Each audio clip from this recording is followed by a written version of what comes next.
Okay, I'm here in the Grand Canyon. I live in the Grand Canyon. I've been here for about almost 2 years. And as you can imagine, if you live in the canyon and you like to hike, you're going to investigate a variety of different shoes that work well for you. And I'm 6'6", about 245 pounds. I'm losing weight. I want to get down to about maybe 225, which I think will be ideal for my height. But it's been really hard to find shoes that actually can survive like 4 or 5 months, unless you're wearing boots. And boots in the canyon just suck. Who the heck wants to wear boots? You can always tell the tourists and the people who don't live in the canyon, they wear these big clodhopper bricks. You might as well just strap on a loaf of bread to your foot and then encase it in stone and then lug these massive things around, which is just a waste. And people are just regretting having such huge, heavy boots.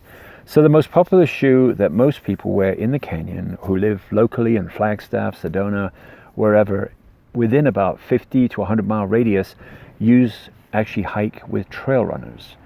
So recently I investigated on some shoes, or actually about some shoes that have a history, a proven track record of being a good shoe.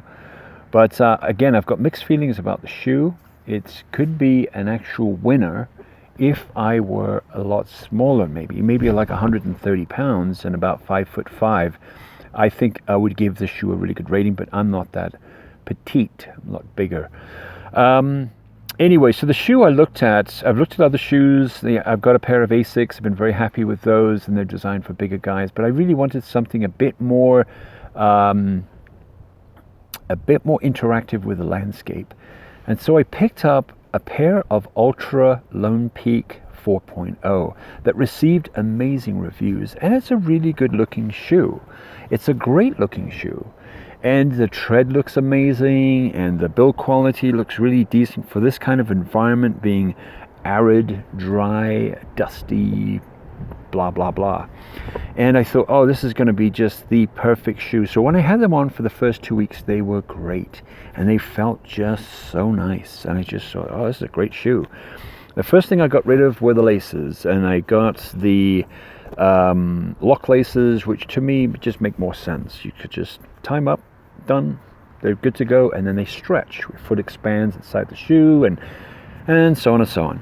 And then I thought, okay, this is great. I'm going to test these out and see how they work. And so for the first 2 weeks, they were awesome, and I just thought these are great shoes, and I gave them a really good rating, but I didn't post it onto YouTube or any of the other sites, Facebook, whatever, until I took it down into the canyon and actually used it for what they're intended and actually hike. So I went down to Indian Garden, I went down to Plateau Point, and anybody who hikes the canyon knows that's a pretty simple hike. It's only 9 miles round trip, 12 miles round trip down at Plateau Point. But it's a zero drop shoe, so it's different from the typical shoes that I've had in the past where the heel is slightly raised up, you feel like it leaning forward a little bit, but it's a different type of gait. Maybe this shoe I got is not a good model, because I'm sadly going to have to give this shoe not a good rating, even though so many people have given a great rating, saying it's an awesome shoe, this, that, the other, blah, blah, blah. But I'd read the reviews and I thought, looks like a great shoe. I'm going to point out the pros that I like, that I have discovered in the short time that I've had these shoes. So I love the way that the shoe is designed this way, to keep your feet and your toes in alignment without crushing your toes and pushing them off to the side, like about 99.9% of the shoes out there, which is very disappointing.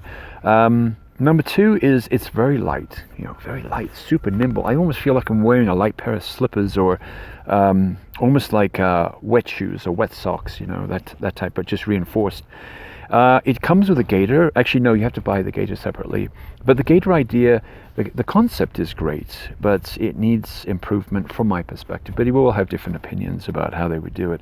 I wouldn't use Velcro, I use magnets. And the hook, I had to crimp the hook to actually hook onto the little loop here because it kept popping loose. And I thought, well, okay, whatever. I still would not have used a loop. I would have used a magnet. It would have been much easier.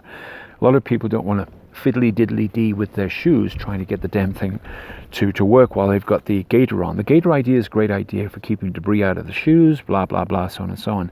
breathable shoe. It's awesome. The Stone Guard concept is great if you weigh 120 pounds and under. But if you are a heavier walker, a heavier hiker, a heavier human being in general, sadly, the only things that you can step on that won't really go through your foot are grapes, marshmallows, very small bugs, tiny sticks. That's great. The Stone Guard's good for that, but maybe they should call it the Marshmallow Guard, or maybe they should call it the Stick Guard or the Grape Guard, because when you step on a stone that's actually like the size of this head of this smash pack here, man, you step on that sucker with 240 pounds of weight, it's gonna go right into your foot. And I have done that on the trail, going down Bright Angel Trail down to the Indian Garden, and then even beyond Indian Garden to the Corkscrew, and coming back up, I thought, wow, these things are wearing out. I've only had them for like a little over a month. And so after that, I've noticed that the shoe is really degrading fast. So I'm wondering, Altra, is this must be a throwaway shoe. This has to be a shoe that you just buy it, and then when you're done, you just get rid of it, because it's just junk. Why would they design a shoe that's just shy of $100 that's disposable? That's just crazy. Hang on, I'm going to stop this for a second. Resuming from earlier, so the shoe design is great, and the overall design is good, but man, I wish I had the money so I could create shoes. I think I would make a lot of money, because I know not every human being out there is Michael Phelps or David Beckham. Sorry to mention you guys' names, but you guys are just amazing athletes. And not everybody out there is just nimble and quick. They're gazelles and they weigh 150 pounds and under. There are other people out there who are 6'5", 6'4", 6'3", 200 plus pounds. And they get on these shoes, and literally after, I think maybe the shoe is designed for people who hike like 10 miles a year. So that way they can actually last the test of time. But if you're hiking the PCT, I don't know how on earth you could hike the PCT with these shoes and have them last more than a month. There's no way. I would destroy these after like maybe 2 weeks on the PCT, depending where I am, I guess. If I'm walking on hard packed sand, they'd be all right. But as soon as I hit like up in the Sierras with the slate and the granite and all that stuff, holy crap, these things will just fall apart. Yeah, that's disappointing.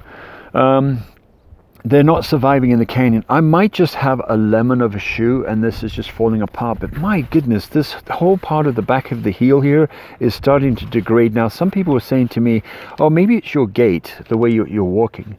But I went to the Brooks store and they actually looked at my gait and they said, there's nothing wrong with your gait. Your gait's fine. How are your other shoes? I said, my other shoes are fine. I got Asics and I don't have any issues with them. There's no degradation right through here. There's no collapse of the heel. There's no warp. There's no disfiguring of any of the sole. Everything looks fine. It's just this shoe that is degraded. But you can sort of twist that shoe. It's very flexible. I mean, it's nice that it's very light and everything else, but my goodness, very disappointing.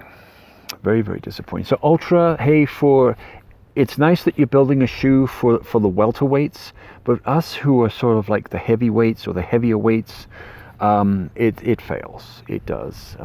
I'm not an expert in shoes, but I have done another review about the Obos, and that was the Traverse, and sadly the lugs fell apart.